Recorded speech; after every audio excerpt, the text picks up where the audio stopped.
Hey guys, those back pages here. Thanks for tuning in. I hope you're well. Tonight's episode is going to be about comics. You might have heard Stan Lee died today, passed away at the age of 95. So he lived a real full, long life. And I apologize in advance, just the lighting is going to provide some glare. I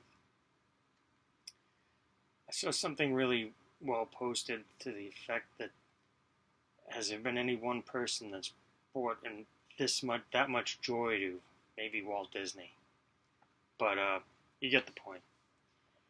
He brought joy to many and such. But I'm just going to share some reflections on my childhood, and that involved cards and comics, Marvel comics specifically. But anyway, here we go.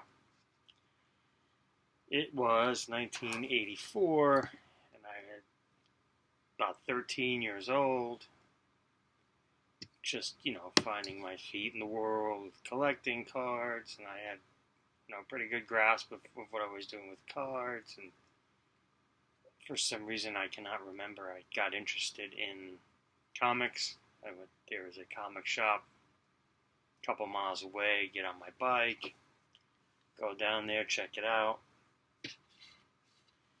And I remember seeing this comic and picking this up and being wowed about it. It would be SpiderMan 252. Now, this is a mint copy, gem mint. I can go over the grading scale another time. Just to show you the scope of these slabs. These are CGCs, which is the PSA equivalent of cards. Here's a PSA. Here's the Acuna, who won Rookie of the Year today. Yay, no shock. But to put it in perspective, as far as the sizing goes, I mean, you can...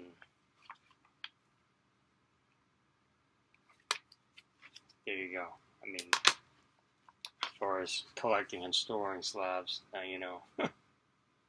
They are quite huge. That's what she said. Anyway, so there's SpiderMan 252, the first appearance of him in the black costume. Next we have Secret Wars #1. This is a great Mike Zeck cover. I remember having this in one of those Mylars pinned up on my push board in my room with a backing board, because it was going to be worth $1 bazillion and such. But there's Secret Wars #1. Now this one, I remember going to the shop and picking my copy up off the rack, well, trying to, but let me explain that in a minute. This is Secret Wars #8. This is the symbiote that went on to become Venom, but this is the debatable. This is the first appearance or not, but that's, it's a very popular book. Also coming out in 1984. But I remember going to the shop and seeing them on the rack, and it had the white showing all the way down. Now this feeds into the centering freak aspect of my collecting. But so what those copies basically had was the white was a miswrap. Like the white from the back was wrapped around to the front, showing white along this. And if you go and look on eBay and Secret Wars 8, you're going to see a lot of copies of white, various degrees of thickness up and down there. So to this day, when I buy comics, I don't mind the grades, but it's the wrap, they call it. In the comics, it's called the wrap. The cover going from the front to the back. And it's funny, I don't mind. I'll show you the next one. This is Weber Spider-Man #1. Charles Best cover. I always loved this one when it came out. And I think this was probably the first comic I bought, like, this was 65, yeah, I probably bought about 3 or 5 copies. I don't remember. I bought multiple copies because, again, you know, I was going to be rich and have, you know, oodles of money from having this #1 issue. But they made tons of them, and, you know, it's not dirt cheap, but it's not expensive either in the grand scheme of things. You can pick up a nice raw copy for like $10 to $15. But anyway, again with the wrap. Now, I don't mind if it's towards the back. Like, it's actually cool if it's towards the back because that means you're getting more art on this side. It's hard to explain. I don't think I really have a copy of it that would demonstrate that. That doesn't. I don't think I have one here. This one does a little bit, so I'll show this one. This is Spider-Man 238, the first appearance of Hobgoblin. But if you see, as you can see on the back, it's got a little black showing there on the back. So yeah, it's got some black strip, but it's straight, so when you look at the front, it's still straight.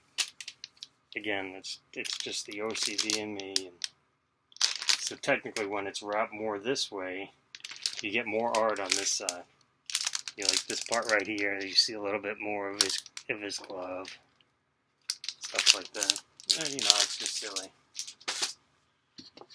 But anyway, so with yesterday being Veterans Day and everyone's celebrating today, I would show one more book there that's very popular. That you know, just around this time when I really started getting into comics, but I never owned one before this. It's G.I. Joe #21, and again, this is known as the silent issue. It is the first appearance of Storm Shadow. And this is the silent issue because literally in this book there are no words. The entire 22 pages are, well, there's ads in it. They don't count. The entire 22 pages, the whole story is told without any words. So that it's pretty landmark. I think it was the first one that did that. And one of my other favorite comics of all time, Mind Management. That's issue #21, that actually Matt Kent, who writes, draws, and created Mind Management, which I cannot recommend enough. That's the silent issue. Issue 21 of Mind Management is a totally silent issue in homage to G.I. Joe #21. So yeah. Alright, so, you know, tonight's episode was inspired by Stan Lee passing away, and got me to show off some slabs, and so that's it, yeah. Just wanted to thank you for tuning in. You matter. Always learning. Keep learning. Share your knowledge. And keep collecting.